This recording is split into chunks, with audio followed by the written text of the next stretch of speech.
he has an all-time great chin going in the ring with tremendous punchers. Terence Crawford coming up 2 weight classes, do any damage? Yeah, he's a slick boxer, and he's also a good puncher in the welterweight division, in the junior welterweight division, in the lightweight division. But I do believe that if you can box and you can move, that you can beat Canelo. You can outpoint him. Of the opponent. But anybody that's watched Terence Crawford's career knows full well how much talent this young man has. I mean, he is absolutely sensational, both as an orthodox and as a southpaw fighter. You can't really tell which is his favourite. ESPN analysts Dan Raphael and Stephen A. Smith argue that Terence Crawford would dominate Canelo Alvarez in a head-to-head matchup. They highlight that although Canelo was once known for his granite chin, recent performances have exposed signs of vulnerability, with him taking more clean shots and appearing visibly hurt at times. Crawford's exceptional blend of slick footwork, precise timing, and legitimate power makes him a particularly dangerous opponent. According to the analysts, Crawford possesses all the necessary tools to not only outbox Canelo, but to potentially inflict serious damage in the process. I think Terence Crawford is a marvelous boxer, arguably the best in the world, pound for pound. But can you hurt Canelo? If you can't hurt him, I have no doubt he can outbox him. My issue is, if you can't hurt him, what kind of a challenge can you truly pose? What do you say to that? No, that's a great point. I mean, here's the thing. Canelo Alvarez has a historically great chin. Now, I go back way back when he first came to the United States and started boxing, and he found himself on an HBO pay-per-view undercard years and years ago, fighting against the older brother of the great Miguel Cotto. His name was Jose Miguel Cotto, and he had gotten a ton of hype. He had signed with Golden Boy Promotions, and a lot of those of us in the media. And I had seen him a couple of times before that. This is my first time seeing him in person, really paying close attention. And he almost got knocked out in the first round. And I remember Stephen A., all of us looking around at Media Row going, what the heck is this all hype about? This man can't take a shot. He's going to get drilled. He was lucky that the fight was over, that the round was over in round 1, or there might have been some much more trouble. Stephen A., that was like, I don't know, 16, 17 years ago. I've never seen him wobbled, rocked, physically, visibly hurt since then. He has an all-time great chin going in the ring with tremendous punchers. Terence Crawford coming up 2 weight classes, do any damage? Yeah, he's a slick boxer, and he's also a good puncher in the welterweight division, in the junior welterweight division, in the lightweight division. But even at junior middleweight, which is where Terence Crawford had his most recent fight back in August, when he moved up and he won a world title, he didn't blow the doors off. He fought a very tough, solid opponent named Israel Madrimov. He gave him a good fight. It was very close. Madrimov's people seem to think he might have even been able to edge it out. But if you can't hurt an Israel Madrimov at 154, what the heck are you going to do with Canelo Alvarez, the sturdiest guy in the world, at 168? So that aspect of it is certainly a problem. You mentioned about Charlo. Charlo was there to get his check. I know one thing about Terence Crawford. He's not going to just come to turn up to get the check. He'll at least try. And Charlo, I don't think, really tried. Stephen A. Smith delivers a bold and unwavering take on the anticipated showdown between Terence Crawford and Canelo Alvarez. Without mincing words, he throws his full support behind Crawford, expressing total confidence in his ability to come out on top. According to Smith, it's not just Crawford's elite skill set that gives him the edge, it's his unshakable hunger and determination to win. Smith highlights that Crawford's mindset, fueled by a desire to prove himself on the biggest stage, will be a decisive factor in the fight. His confidence in Crawford underscores the high regard he holds for the fighter's ambition and relentless work ethic. You got a love for boxing. Yes, Who gonna win the fight, man? That's coming up, the biggest fight in boxing. Crawford. Huh? Crawford. I'm not hesitating. Crawford. I'm not even hesitating. Crawford. You gonna stand on that all the way to September 13th? I love Canelo. Crawford will beat Canelo. Crawford will beat Canelo by decision. I can't see anybody knocking out Canelo Alvarez. But I do believe that if you can box and you can move, that you can beat Canelo.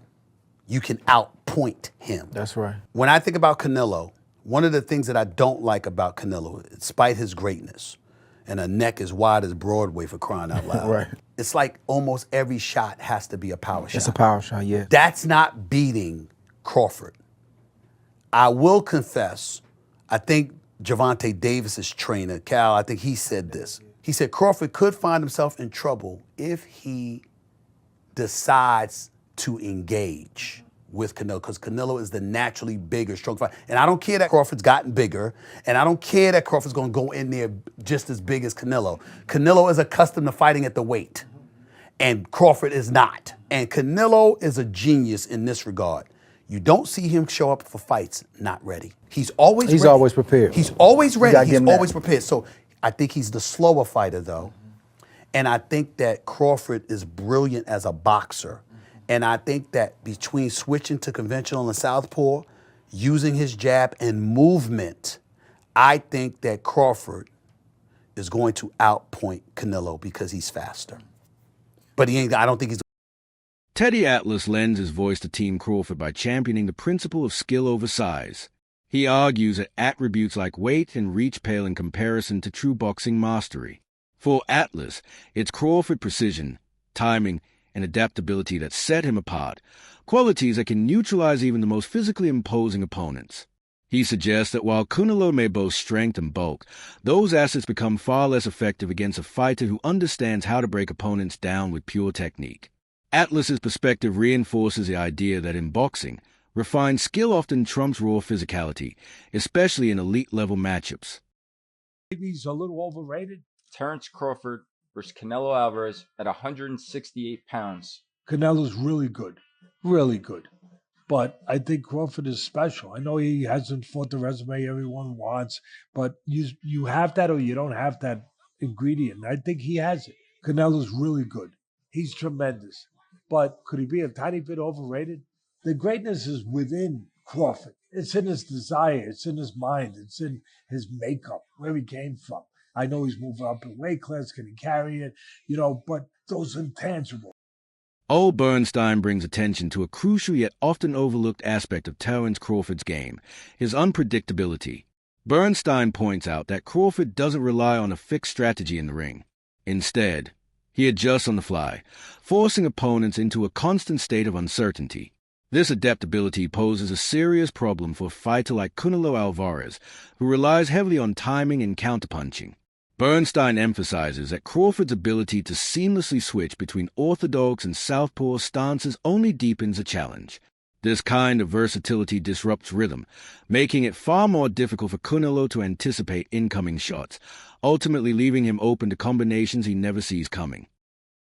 Part of how he's won, and everybody feels that and rightfully so, that the way he's figured out, he's constantly changing from lefty to righty. He's a person that alters his attack. Sometimes he's a boxer, sometimes he's walking people down. Canelo's style is more the same in most fights. He is a counterpuncher who's waiting for you to make your move so he can counterpunch you. Then when he has you in trouble, he's willing to move forward. His attack is a pretty straightforward one. On the face of it, you might say Crawford, but I think the thing about Canelo Alvarez is that he has seen every style that you can. Gareth A. Davies shifts the spotlight to Terence Crawford's wealth of experience, emphasizing his 15-year run at the top of the professional boxing world. According to Davies, this kind of longevity has sharpened Crawford's instincts, elevated his ring IQ, and instilled a composure that few fighters possess under pressure. He notes that Crawford's talent has never been in doubt. His resume speaks volumes, marked by consistent dominance over a wide range of elite opponents. From heavy hitters to slick technicians and battle-tested veterans, Crawford has encountered every style and always found a way to adapt and prevail. Davies underscores that this adaptability, combined with Crawford's patience and technical mastery, cements his status as one of the most complete fighters of his era. In his view, such deep experience gives Crawford a critical edge, one that cannot be overlooked in potential clash with Canelo Alvarez. The levels that he's gone through, the weights that he's gone through, and the opponents that he has been in with, he's come up short against a couple, but he's come through some big challenges as well through his, 65, 66 professional bouts since he was 15 years of age. There's no doubt that this is the biggest test of Terence Crawford's career, not only because of the weight step up, but also because of the level of the opponent. But anybody that's watched Terence Crawford's career knows full well how much talent this young man has. He is absolutely sensational, both as an orthodox and as a southpaw fighter. You can't really tell which is his favoured side. He's that good. The angles that he creates, and the way that he not only dissects people, but the way that he puts his foot down when he gets somebody hurt is he's spiteful. He's truly, truly impressive. But what he also does, and this is where I think people are making the mistake with the fight with Israel Madrimov last summer in Los Angeles, was that Terence doesn't mind doing enough to win. He doesn't, if he knows he's got to win on points, he's happy to tuck everything neatly in in the office and win round by round. It reminds me of Floyd Mayweather. It reminds me of Pernell Whitaker. It reminds me of guys that win with ease without overstretching themselves, that don't have to get in a battle. But when he's got someone hurt, as you rightly say, he's spiteful. I'm not sure he'll get Canelo hurt in this fight. But if his timing and his movement are on, the slightly slowed Canelo, who likes to load up these days, could find himself frustrated by Terence Crawford. Yeah, and there's also the aspect of when he is behind. I mean, we've all seen that famous clip where he's fighting Sean Porter. Somebody sells him ringside. They've got him down on the cards. He goes through the gears and stops Sean Porter in the very next round. There's also that element to him. He's brilliant. He's absolutely brilliant, but he's also fighting someone that's equally as brilliant. A very different type of style, Canelo. And a fan favourite. Confidence is a defining trait when it comes to analyzing Terence Crawford. One analyst highlights that Crawford performances, both in official fights and behind closed doors in sparring, have left a lasting impression on trainers and fellow fighters alike. These accounts suggest that his brilliance isn't limited to the spotlight. He dominates in the gym just as convincingly. Such consistent excellence speaks to a fighter who is meticulously prepared and fully committed to his craft. It's this foundation that fuels Crawford's mental toughness. His unwavering self-belief allows him to enter any bout, Canelo included, with a conviction that he can outthink, outmaneuver, and outfight his opponent. Simply put, the man exudes confidence, and it shows in every aspect of his approach. He's so confident. He's so confident that he's about to become undisputed. Listen, 2 weeks to go, less than 2 weeks to go now. What? We're talking about 12 days. 12 days. What can we expect from this unbelievable showdown? Listen, the build-up has been absolutely incredible. When you talk about the sparring stories, when you talk about the unbelievable rumors that we've been hearing for the past 10 to 12 weeks, will but Crawford's power carry? Will Canelo age overnight? So many questions that we have when it comes to this unbelievable fight. But not too long to go, ladies and gentlemen. We are about to find out the truth. We are about to find out who's truly the greatest of this era. And let me tell you this. I said this in most of my videos so far. The more I watch Bud Crawford and the more I watch Canelo Alvarez tape, the more my appreciation for both men increases. Listen, Canelo is the greatest pressure/counter puncher in history when he puts both together. And Crawford is the most dynamic fighters my eyes ever saw. Ever saw. Now, listen to this. The moment this fight got announced, we didn't know the things that we know now. We didn't know about their sparring partners. We didn't know about the shape that they were gonna come in for this fight. On the other side, Canelo Alvarez displays his trademark composure and self-assurance. He makes it clear that he doesn't seek outside validation, confidently stating that he needs no one's approval to affirm his greatness. For Canelo, self-belief has always been a cornerstone of his identity, a mindset forged through years of success against elite-level competition. His resume speaks for itself, and he carries himself like a man who has already conquered a mountain. Yet, this attitude also underscores a key contrast in mentality between him and Terence Crawford. While Crawford is still hungry to secure a career-defining victory and prove his place among the all-time greats, Canelo operates as someone who believes is already there. Take a top-notch Hispanic fighter, put him against the top-notch black fighter, the black dude usually edges him out. And I'm not trying to be disrespectful to the Latino fighters, because look at the greats. De La Hoya, motherfucking Roberto Duran, Arguello, Felix Trinidad, what's my man's name? Chavez. Mm-hmm. So there have been legends, but 9 times out of 10, when the top Mexican legend takes on the top black legend, the black dude wins.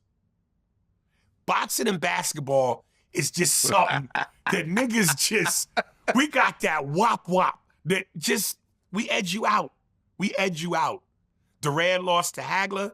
He got knocked out so viciously by Hearns. The rumor is he's still waking up today. He lost he did the no mas with Leonard.